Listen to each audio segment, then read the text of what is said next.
Flo, you go into training camp, and all of a sudden here you are in this beautiful room, and that's how far away the trophy is. It's that close. Yeah, Tell me about the experience. I think so. I mean, coming to Toronto, well, this is my second year, but I think coming off of last year, we expected to be in the Grey Cup for sure last year, and that was kind of the goal coming back through training camp, where it's like kind of finish up what we felt that we should have done, and I feel like we've had more adversity than most teams, probably the most adversity I've ever been on within a team. Um, but we're here, and we're excited to have the opportunity to Well, play the game. there's two things about adversity. You can give up or you can overcome it. For sure. Explain why it's so important and what helps you to overcome it. I think the biggest thing is knowing what's, or at least having the vision in your mind on like what's after the adversity.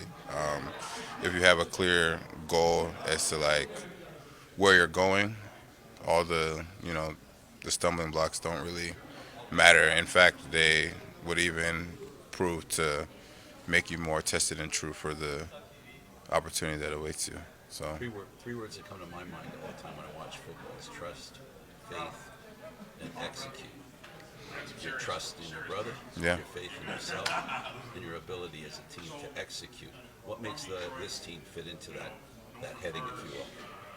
I think trust is. I mean, I feel like a lot of times throughout this season, it's really only been us. I mean, we've had definitely like faithful fans and stuff, but like within the team, it's only been us. I feel like whether it's a injury or like the suspension I mean, we had multiple 6 game wins in me myself. Um, Everyone. Some people from outside say, "Oh, they're not favored." I mean, even now, this game, we're not favored. But I think having that trust in each other, we don't really care what the outside noise may be saying. So, yeah, I guess that trust and faith in one another kind of goes hand in hand in the execution. I mean, I think that's what happened the last phase of the year is where when we started being a lot more detailed in our responsibilities and also communicating with one another. I think and also just having fun. We also saw that it was leading to results as well. So It doesn't hurt that you beat this team twice in the regular season too, and in games where you held them to a combined 25 points. Like in this game, I think the team total on the betting lines for Winnipeg is 30, which is kind of interesting because of what you guys were able that to Winnipeg's going to score 30. do. Yeah, kind of interesting when you look at it, considering what you guys were able to do against this offense. Like what did you see against Winnipeg this year that allowed you guys to play well in that matchup? And it always dominated, especially you guys' defensive line.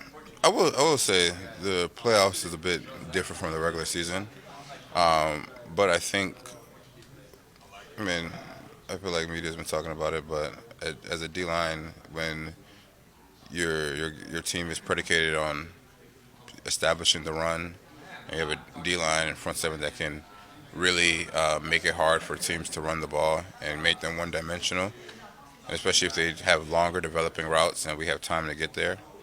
I think that poses a threat to even an explosive offense when you have a D line that can kind of take over a game sometimes. I feel like so. I think that's happened in both games that we've played, and it will definitely be key to winning this game as well. Even in 2022, right, in the Grey Cup there, where, you know, there were moments in that game, especially that fourth quarter, that might have been one of the craziest fourth quarters I've ever seen.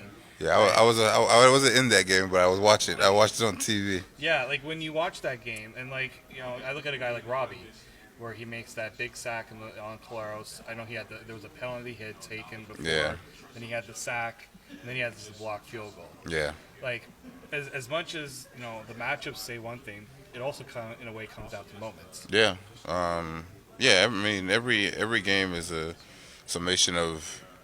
So the thing about football is like, I mean, the thing is life too. Is like, you never know when that big moment is going to be. Like right there, that was a huge moment. But there was also the huge moment with Enoch's pick. There was also the huge moment with that Javon Leak return to that came close to the end zone. So like, they all come together, and you don't know when that moment is going to be. But I think if you play every situation as if the moment could be then, I think you put yourself in a position to win close, decisive games. And what is it about this team that's it's almost like when that moment does appear, this team's ready for it. Like you don't see this team not take advantage of a miscue or a weird mistake. I mean, the Montreal game was a perfect example of that. That Benji Franklin pick six, it kind of came out of nowhere, and like that kind of catapulted you guys in that game.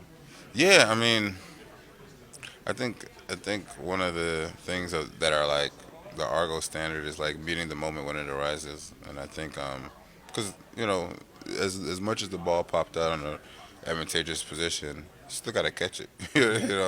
You still gotta So be that in the running right back. position. You still gotta get guys moving to the ball because like all those, even turnovers that we forced that week, we recovered all those fumbles because guys were putting themselves in the right position, which means running to the ball, right?